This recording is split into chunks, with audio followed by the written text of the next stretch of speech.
ಪ್ರತಿಭಟನೆಯ ಅಖಾಡಕ್ಕೆ ಇದೀಗ ಸೋನಿಯಾ ಗಾಂಧಿ ಅವರು ಕೂಡ ಧುಮುಕಿದ್ದಾರೆ. ಸಂಸತ್ನ ಆವರಣದಲ್ಲಿ ಸಂಸದರ ಜೊತೆಯಲ್ಲಿ ಅವರು ಕೂಡ ಪ್ರತಿಭಟನೆಯನ್ನ ಮಾಡಿದ್ದಾರೆ. ಸಂಸತ್ನ ಮಕರದ್ವಾರದಲ್ಲಿ ಕಾಂಗ್ರೆಸ್ ಸಂಸದರು ಪ್ರತಿಭಟನೆಯನ್ನ ಮಾಡಿರುವಂಥದ್ದು.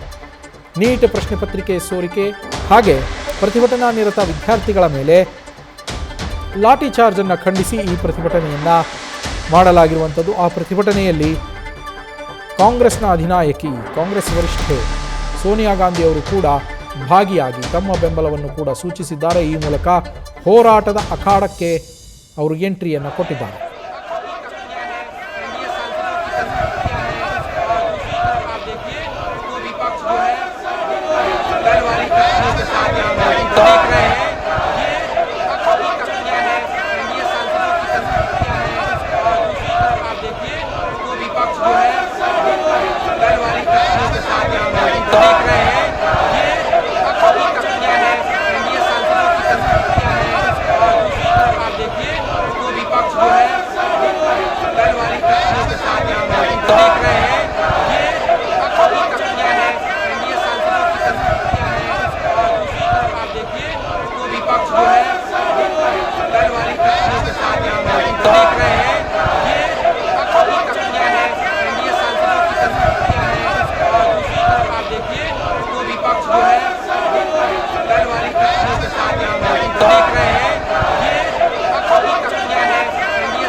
ನೀಟ್ ಪ್ರಶ್ನೆ ಪತ್ರಿಕೆ ಸೋರಿಕೆಯ ಹಗರಣ ಏನಿದೆ ಅದು ಮತ್ತು ಅದನ್ನು ಖಂಡಿಸಿ ವಿದ್ಯಾರ್ಥಿಗಳು ಪ್ರತಿಭಟನೆಯನ್ನು ಮಾಡ್ತಾ ಇರುವಂತಹ ಸಂದರ್ಭದಲ್ಲಿ ಅವರ ಮೇಲೆ ಆದಂತಹ ಲಾಠಿ ಚಾರ್ಜ್ ಈ ಎರಡನ್ನೂ ಕೂಡ ಖಂಡಿಸಿ ಇವತ್ತು ಸಂಸತ್ ಆವರಣದಲ್ಲಿ ವಿರೋಧ ಪಕ್ಷಗಳ ಸಂಸದರು ಪ್ರತಿಭಟನೆಯನ್ನು ಮಾಡ್ತಾ ಇದ್ದಾರೆ.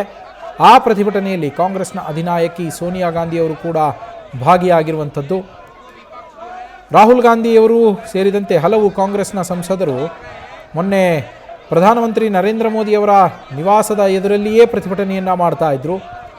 ಆ ಸಂದರ್ಭದಲ್ಲಿ ಅವರನ್ನೆಲ್ಲ ವಶಕ್ಕೂ ಪಡೆಯಲಾಗಿತ್ತು. ಇದೀಗ ಸಂಸತ್ನ ಆವರಣದಲ್ಲಿ ನಿನ್ನೆಯೂ ಕೂಡ ಸಂಸತ್ ಅಧಿವೇಶನಕ್ಕೆ ಭಾಗಿಯಾಗೋದಕ್ಕೆ ಬಂದಂತಹ ವಿಪಕ್ಷಗಳ ಸಂಸದರು, ವಿಪಕ್ಷಗಳ ಸದಸ್ಯರೇನಿದ್ದಾರೆ ಅವರುಗಳು ಬಹುತೇಕರು, ಅದರಲ್ಲೂ ಕಾಂಗ್ರೆಸ್ ಮತ್ತು ಸಮಾಜವಾದಿ ಪಕ್ಷದವರು ಕಪ್ಪು ಬಟ್ಟೆಯನ್ನು ಧರಿಸಿ ಬಂದಿದ್ದರು.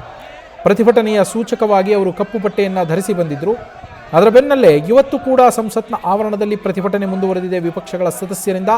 ಆ ಪ್ರತಿಭಟನೆಯಲ್ಲಿ ಕಾಂಗ್ರೆಸ್ನ ಅಧಿನಾಯಕಿ ಸೋನಿಯಾ ಗಾಂಧಿ ಅವರು ಕೂಡ ಭಾಗಿಯಾಗಿರುವಂಥದ್ದು.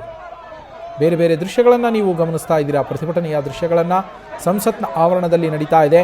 ನಿನ್ನೆ ಮತ್ತೊಮ್ಮೆ ಹಿಂಸಾರೂಪಕ್ಕೆ ತಿರುಗಿತ್ತು. ವಿದ್ಯಾರ್ಥಿಗಳು ನಡೆಸ್ತಾ ಇರುವಂತಹ ಪ್ರತಿಭಟನೆ ಏನಿದೆ ಅದು ಮತ್ತೊಮ್ಮೆ ಹಿಂಸಾರೂಪಕ್ಕೆ ತಿರುಗಿದ್ದಂಥದ್ದು.